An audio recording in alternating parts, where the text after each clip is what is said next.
acknowledgement that there's bullying at the middle school, and the fact that it's become very, very public. What, as an administrator, are you going to have your principals, how are you going to have them address it? Actually, I'm not sure that I would have them address it any differently than we have been, which really is to continue to do the things that we've been doing.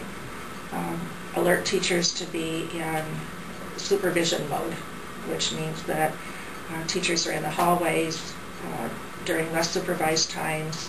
Teachers have their ears and eyes open in the classroom. They're paying attention to what kids say and do. And this would be in all of our buildings, not just the middle school by any means. That we've got before and after school supervision. We spend time with our bus drivers talking about what's acceptable and unacceptable behavior, because bullying and harassment can take place on the bus, on the playground, in PE. It's anywhere those kids are on our property, so it isn't just like it happens in particular places. But truthfully, the less structure there is in an environment, the more likely we can see it happen, because it's easier for it to take place and an adult not see it. So again, supervision would be the number one thing. Number two, that when things come to the office, whether it be either reported to the counselor, the principal, or it might be a teacher who refers it on to one of those two people, that we're not necessarily out looking for bullying and harassment, but if it's there, it's dealt with. Kind of in that procedure I talked about earlier, with what those steps are and how we walk through those steps with an investigation and hand it over to the principal, who moves on it from there. We look at data. We have discipline referrals that are dumped into a piece of software. It can tell us where our behaviors are happening, not just bullying and harassment, but all sorts of behaviors. But you're saying this is tracked that minutely? Sure. We track behaviors. We participate as a school district, as do, I believe, all schools in Iowa, in the Iowa Youth Survey every other year. And that data is used statewide. So we get statewide data. We get data for our district, but we get data for our district compared to the state and compared to our AEA, or schools about our same size. What does that help you do? It helps us look to see if the things that we think are happening are happening. The Iowa Youth Survey talks about drug, alcohol, issues broader than just bullying and harassment, but a few of the questions are about behaviors related to relationships, interrelationships, bullying and harassment. And we also give annually something called the BVQ, and it's a survey that we give students in our district to see. It really helps us get a look at the training that we've given our teachers, called OVEAS training, and the implementation they've done in the classrooms with our students. How do kids report to us? Do I bully every year? Am I bullied every year? If I'm bullied, where does it happen to me? If I bully, where do I do it? How many times a week do I do this? And again, it's perception data. But do you think that they're pretty honest about it? Yes, we do think that they're pretty honest. We feel like, and our counselors reported that to our Citizens Advisory Committee last year, to all of our staff in those beginning work days at the beginning of the school year, and they reported it to the joint boards. And the data looked like bullying and harassment had increased, but if you look at the way the questions are asked, more kids are reporting bullying and harassment. And honestly, by OVEAS training, that's what you would hope to have happen, so that it wasn't not dealt with, or it wasn't the kids were just suffering from it, but they report it feeling that they have a way for it to be taken care of. So we have a lot of ways that we look at data. Our principals and our counselors work with our teachers to just review procedures for supervision. We have little supervision updates sometimes at staff meetings, for instance, about just, okay, here's where some of our most recent discipline data is coming from. It's because you guys aren't in the hallways between classes passing.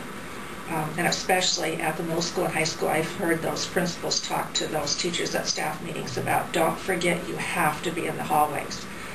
They might talk about a group of kids and just say, we're not pinpointing anybody, but there seems to be a little bit more happening. in 5th grade hallway or 7th grade hallway. So just get out in the halls, watch the bathrooms, who's coming in and out. When kids sign out of rooms, just make sure one student's leaving to go to the restroom at a time.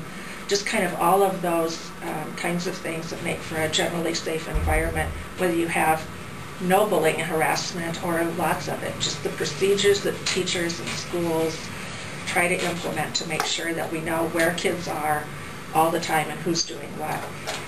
And it's hard to do when you have 300 kids in a building, but it's not impossible to do.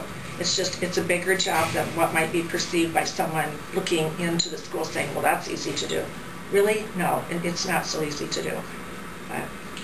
Yeah, you had referred earlier to the numbers seeming to be larger as you put this program into place.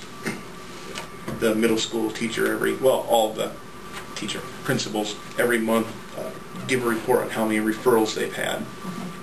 Can you tell me what those referrals mean? Is that if Mr. Olhausen says there's 43 referrals this month, does that mean there were 43 founded cases of bullying, or? No. The referral information that Mr. Olhausen gives are various types of leveled discipline referrals. So within that would be some bullying and harassment, but those are not referrals for bullying and harassment. Those are discipline referrals. Okay. Mr. Litter does the same thing at the high school. He just separates his by level 1, level 2, and level 3. Level 1 are usually referrals that teachers deal with. That's both at the middle school and at the high school. So he gives us a little different format. But again, that isn't bullying and harassment, founded cases of bullying and harassment. Those are just cases of discipline referrals for a month.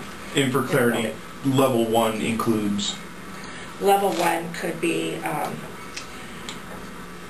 talking back to the teacher. It could be talking out of turn and not being quiet. It could, they're very much less offensive kinds of things. The more annoying kinds of things that a kid might do over and over and over, but not necessarily toward a student, just in general. Disruptive behaviors in the classroom would be the big umbrella probably of those kinds of behaviors. And teachers generally have working lunches with kids or keep kids after school for those. So generally level 1s are taken care of by teachers. Okay. And level 1, that means there must be a level 2? Yes. Level 2 would be either multiples of level 1, which gets a student to that, or the disrespect is more overt. So now I might have used profanity, or it might have been something that wasn't a fight, but I've shoved someone. It can, wish I had that. I don't have the referrals right in front of, or the discipline code, but if a parent went to their handbook that they're given during registration, the parent and student handbook, there's a elementary discipline code, a middle school, and a secondary, and they differ a little bit just because of the age of children that we're dealing with. But the level 3s in all cases would be substance abuse on school property, weapon violations. They could be severe cases of damage to the school, or so those level 3s are quite a bit different than those others. Level 1s are the most annoying because they are more repetitive, but they just disrupt class, like I mentioned earlier. So just to stay on focus with this, bullying is in level?